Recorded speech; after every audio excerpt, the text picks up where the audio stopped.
दोन्ही राष्ट्रवादींचं विलीनीकरण होण्याआधीच आमदार रोहित पवार काका अजित पवारांच्या बाजूने मैदानात उतरले। पुण्यातल्या गुंडगिरीवरून केंद्रीय राज्यमंत्री मुरलीधर मोहोळ यांनी अजित पवारांना आव्हान दिलेलं। गुंड निलेश घायवळला पळून जाण्यासाठी मदत केल्याचा आरोप सिद्ध करा, अन्यथा राजकारण सोडेन असं आव्हान मोहोळ यांनी दिलेलं। यावर आता मोहोळांना अजित पवारांच्या वतीने रोहित पवारांनी उत्तर दिलं। अजितदादांना कशाला चॅलेंज करतात, मी तुमच्याशी बोलायला तयार आहे असं आव्हान रोहित पवारांनी आता मोहोळ यांना दिलं।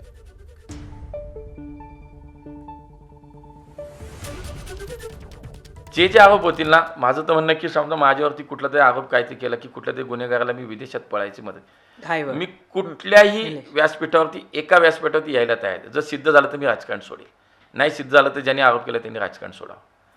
मला असं वाटतं की काहीतरी एखादी गोष्ट बघा, मी ही सवय पण काही नेते मंडळींची बघा, जबाबदारीचा एखादा स्वीकारण्याचा प्रश्न आला ना किंवा तुम्हाला उत्तर द्यायची वेळ आली की तुम्ही हात झटकून मोकळे होताय। दादा जी भूमिका मांडत होते, प्रक्रिया जिथून सुरू झाली ती दादांच्या काळामध्ये त्या ठिकाणी सुरू झाली होती। काल बोलत असताना कुठेतरी जेव्हा पासपोर्टचा एका गुंडाचा विषय हा दादांनी काढला तेव्हा कुठेतरी मुरली मोहोळ हे कुठेतरी चिडले आणि त्यांनी सांगितलं हिम्मत असेल तर समोरासमोर आपण बसूया। मला मुरली मोहोळांना सांगायचे, दादांना कशाला चॅलेंज करतात, त्यांची उंची फार मोठी आहे, आपण एक काम करा, मी तुमच्या बरोबर चर्चा करायला तयार आहे।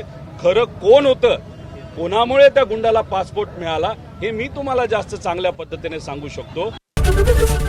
एबीपी माझा, उघडा डोळे बघा नीट।